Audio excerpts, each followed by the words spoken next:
tula bizonto byamwe tuba tutuse nekawaka kona ona aka wiki yonna tubebaza abafanizi baffe mwebale nnyo bambi kutwagala naffe tusuubiza okubawa waka omulungi ddala ddala okusinga wano twebaza nnyo bakadama mwenna mwebale nnyo kale kutwagala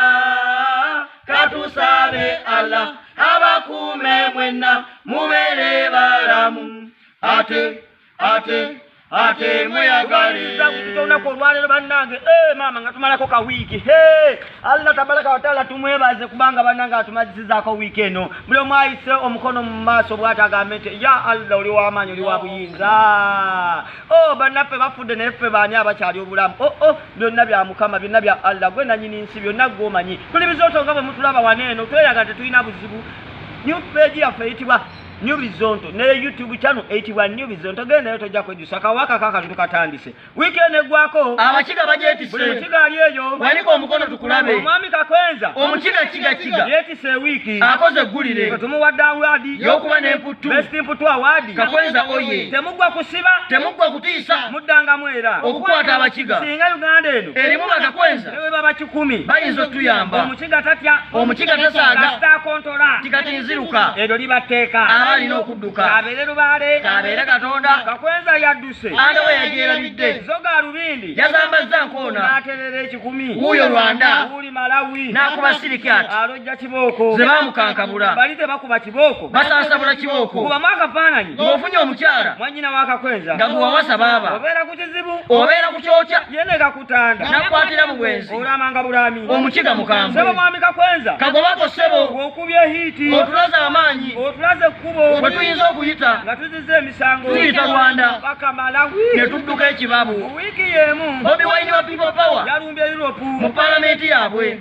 n'alaga embeera eri mu ggwanga Uganda eddembe ly'omuntu okulinyirira ennyo okutulugunya ennyo bannansi ba Uganda awadde n'ekizampo ya mwami Kakwenza yasabye abazungu bayimirize obuyambi ba Uganda kubanga tebutuyamba tuyamba bali eri kugula tiyagaasi saako kibooko ne bakuba bannansi Bobi okugenda teyabadde yekka yagenze n'owuwe First Lady Babi abadde simaati nabo bamanyeera enubiyaniri yabawerekeddeko bambi omukyala Zali omukambwe w'ekkanisa naye yaleese eggaali yatulaze omwami yatulaze olulenzi olulungi tetugamba yiyi omwana omuto bw'ati okudda ku nkaŋa talina mukadde yagenderedde ki teyakusobedde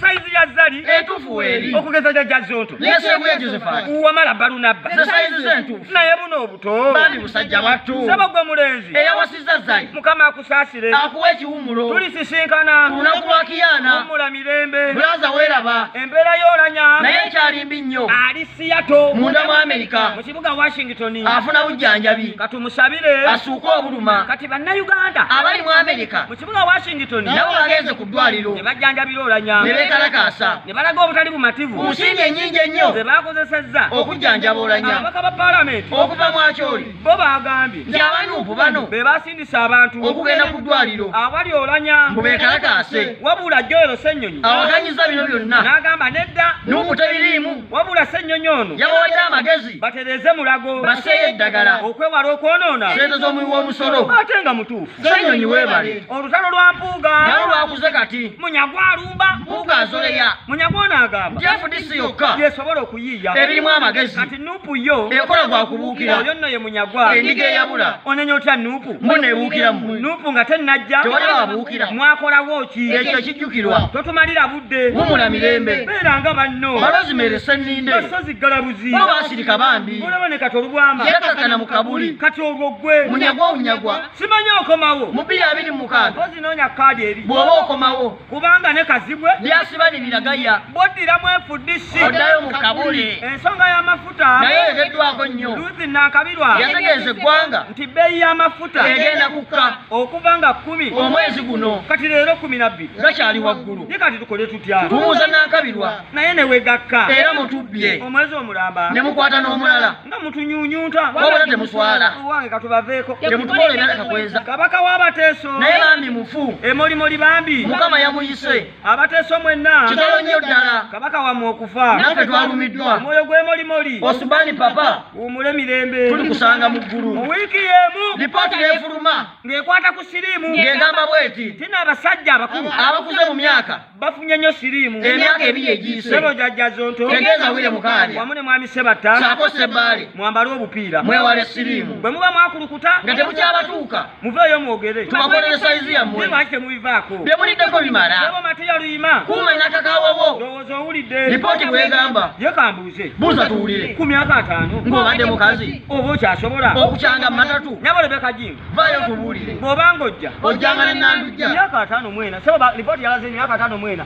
tudda ku 38 mufunye siriimu emyaka 2 egiyise mmwe naye nga munoonya ki Life begins at 90. at 40. Kati kitegeeza omuntu ali mu 5 awo. bane tumukubireko olugalo kojja akazungu mukama akabooza abe akatandika butandisi. tokodde maka life begins At 40. obugala again oje mukama akuddizeewo tojjanga okwo